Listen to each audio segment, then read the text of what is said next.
आइए भक्तों, आज सुनते हैं पिठौरी अमावस्या व्रत की कथा। तो एक बार बोलिए प्रेम से शिव जी की जय, माता पार्वती की जय, गौरी पुत्र गणेश भगवान की जय। पौराणिक शास्त्रों में भाद्रपद अमावस्या के दिन कुशा इकट्ठी करने की मान्यता है। इसे पिठौरी, पाटनी, कुश गृहिणी अमावस्या आदि नामों से भी जाना जाता है।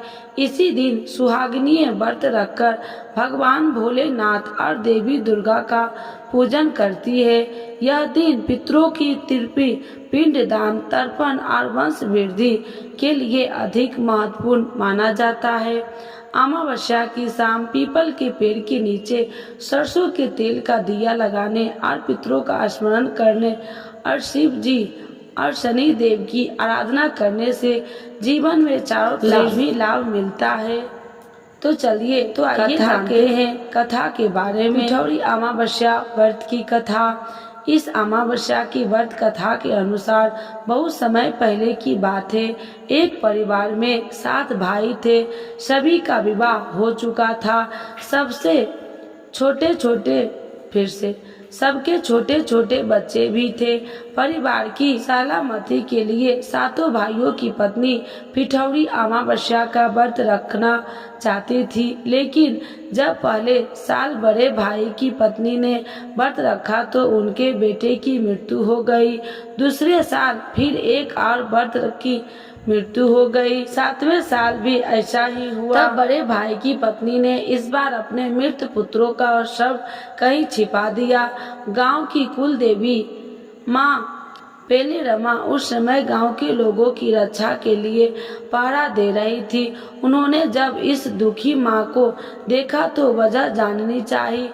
तब बड़े भाई की पत्नी ने सारा किस्सा देवी पले रमा को सुनाया तो देवी को उस पर दया आ गया। देवी पले रमा ने उस दुखी माँ से कहा कि वह उन सभी स्थानों पर हल्दी छिड़क दे जहाँ जहाँ उनके बेटों का अंतिम संस्कार हुआ है। तब बड़े भाई की पत्नी ने ऐसा ही किया। जब वह घर लौटी तो 7 पुत्रों को जीवित देखी। उसकी खुशी का ठिकाना न रहा। तभी से उस गांव की हर माता अपने संतान की लंबी उम्र की कामना से पिठौरी अमावस्या व्रत रखने लगी। आज के दिन यह कथा सुनी और पढ़ी जाती है। उत्तर भारत में यह पर्व पिठौरी अमावस्या के नाम से जाना जाता है। माता दुर्गा की आराधना करके मनाया जाता है। वही दक्षिण भारत में यह त्योहार पोलला अमावस्या के रूप में माँ पौले रमा, जिन्हें माँ दुर्गा का ही एक रूप माना जाता है, की पूजा अर्चना के साथ मनाने की परंपरा है।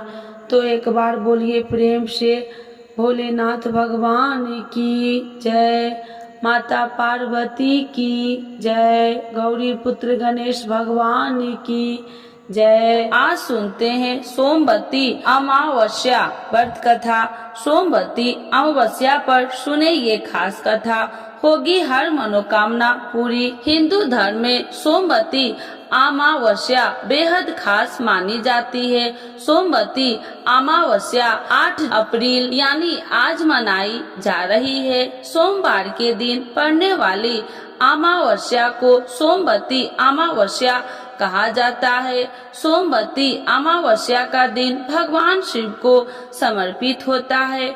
मान्यता के अनुसार आज के दिन जो भी व्यक्ति व्रत रखता है या पितरों को तर्पण करता है उसकी सभी मनोकामनाएं पूरी होती है। सोमवती अमावस्या के दिन स्नान दान का भी महत्व होता है। कहते हैं कि सोमवती अमावस्या के दिन व्रत कथा सुनना बेहद शुभ माना जाता है। आइए सुनते हैं सोमवती अमावस्या की खास कथा। तो एक बार बोलिए प्रेम से शिव जी की जय, माता पार्वती की जय। एक गरीब ब्राह्मण परिवार था। उस परिवार में पति पत्नी के अलावा एक पुत्री भी थी। वह पुत्री धीरे धीरे बड़ी होने लगी। उस पुत्री में समय और बढ़ती उम्र में साथ सभी स्त्रियों चित्त गुणों का विकास हो रहा था। वह लड़की सुंदर संस्कारवान एवं गुणवान थी। गरीब होने के कारण उसका विवाह नहीं हो पा रहा था। एक दिन उस ब्राह्मण के घर एक साधु महाराज पधारे। वो उस कन्या के सेवा भाव से काफी प्रसन्न हुए। कन्या को लंबी आयु का आशीर्वाद देते हुए साधु ने कहा कि इस कन्या के हथेली में विवाह योग्य रेखा नहीं है। तब ब्राह्मण दंपति ने साधु से उपाय पूछा कि कन्या ऐसा क्या करे उसके हाथ में विवाह योग्य बन जाए। साधु ने कुछ देर विचार करने के बाद अपनी अंतर्दृष्टि से ध्यान करके बताया कि कुछ दूरी पर एक गांव में सोना नाम की धोबिन जाति एक महिला अपने बेटे और बहू के साथ रहती है, जो बहुत ही आचार विचार और संस्कार संपन्न तथा पति परायण है। यदि यह कन्या उसकी सेवा करे और वह महिला उसकी शादी में अपने मांग का सिंदूर लगा दे, उसके बाद इस कन्या का विधवा योग मिट जाएगा। साधु ने यह भी बताया कि वह महिला कहीं आती जाती नहीं है। यह बात सुनकर ब्राह्मण ने अपनी बेटी से धोबिन की सेवा करने की बात कही। अलग दिन कन्या प्रातः काल ही उठकर सोना धोबिन के घर जाकर साफ सफाई और अन्य सारे काम करके अपने घर वापस आ जाती। एक दिन सोना धोबिन अपनी बहू से पूछती है कि तुम तो सुबह ही उठकर सारे काम कर लेती हो और पता भी नहीं चलता। बहू ने कहा, माँ जी, मैंने तो सोचा कि आप ही सुबह उठकर सारे काम खुद ही खत्म कर लेते हैं, मैं तो देर से उठती हूँ। इस पर दोनों सास बहू निगरानी करने लगी कि कौन है जो सुबह की घर का सारा काम करके चला जाता है। कई दिनों के बाद धोबिन ने देखा कि एक कन्या मुंह अंधेरे घर में आती है और सारे काम करने के बाद चली जाती है। तब वह जाने लगी तो सोना धोबिन उसके पैर पर गिर पड़ी। पूछने लगे कि आप कौन है और इस तरह छुपकर मेरे घर की चारकी क्यों करती है। तब कन्या ने साधु द्वारा कही गई सारी बात बता दी। सोना धोबिन अपनी पति परायण थी, उसमें तेज था, वह तैयार हो गई। सोना धोबिन के पति थोड़ा अस्वस्थ थे। उसने अपनी बहू से अपने लौटने आने तक घर पर ही रहने का कहा। सोना धोबिन ने जैसे ही अपने मांग का सिंदूर उस कन्या की मांग में लगाया, उसका पति मर गया। उसके इस बात का पता चल गया। वह घर से निराजल ही चली थी।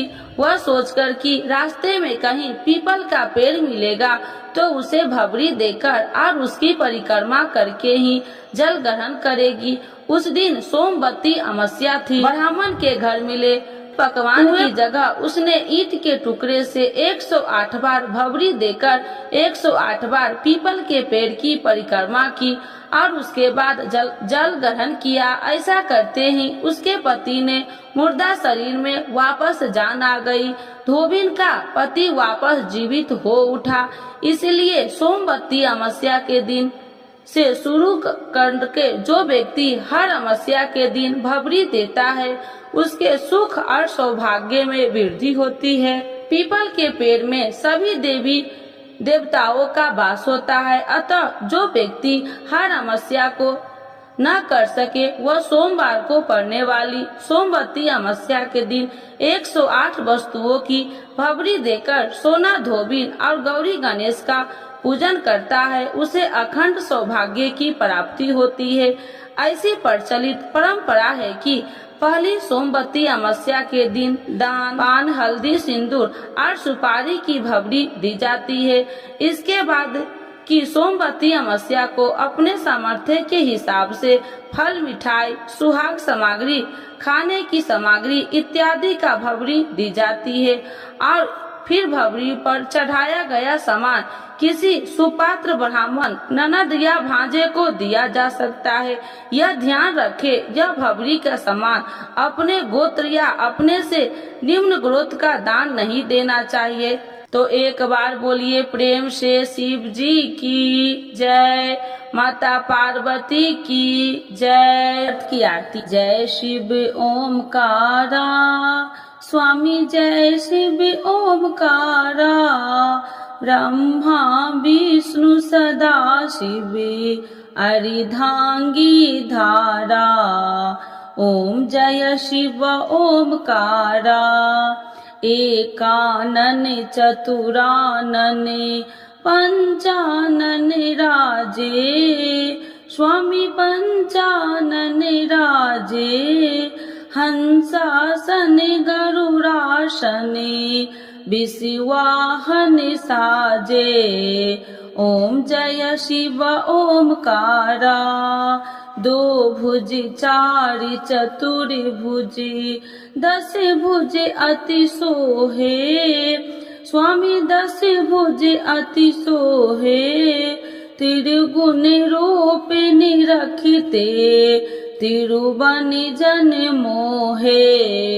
ओम जय शिव ओमकारा, अच्छी माला बन माला, मुंड माला धारी, स्वामी मुंड माला धारी। त्रिपुरारी कंसारी, करी माला धारी। ओम जय शिव ओमकारा, श्वेतांबर पीतांबर बाघांबर अंगे, स्वामी बाघांबर अंगे। सनिकादिक गरुणादिक भूतादिक संगे। ओम जय शिव ओमकारा, करके माध्य कमंडलू चक्र त्रिशूलधारी, स्वामी चक्र त्रिशूलधारी। सुखिकारी दुखिहारी, जगी पालनकारी। ओम जय शिव ओमकारा, ब्रह्मा विष्णु सदा शिव जानति अविवेका, स्वामी जानति अविवेका। मधुकैटभ दो मारे, सुर भयहीन करे। ओम जय शिव ओमकारा, लक्ष्मी व सावित्री पार्वती संगा, स्वामी पार्वती संगा। पार्वती अर्धंगी, शिव लहरी गंगा। ओम जय शिव ओमकारा, पर्वत सोहे पार्वती शंकर कैलाशा, स्वामी शंकर कैलाशा। भांग धतूर का भोजन बाष्मी में बसा। ओम जय शिव ओमकारा, जटा में गंगा बहती है, गले मुंडन माला, स्वामी गले मुंडन माला। शेष नाग लिपटावती, ओढ़त मृग छाला। ओम जय शिव ओमकारा, काशी में विराजे विश्वनाथ नंदी ब्रह्मचारी, स्वामी नंदी ब्रह्मचारी। नित्य उठी दर्शन पावती, महिमा अति भारी। ओम जय शिव ओमकारा, तेरे गुण स्वामी जी की आरती जो कोई नर गावे, स्वामी जो कोई नर गावे। कहत शिवानंद स्वामी, मन वांछित फल पावे। ओम जय शिव ओमकारा, प्रभु हर शिव ओमकारा। तो एक बार बोलिए प्रेम से भोलेनाथ बाबा की जय। माता पार्वती की जय।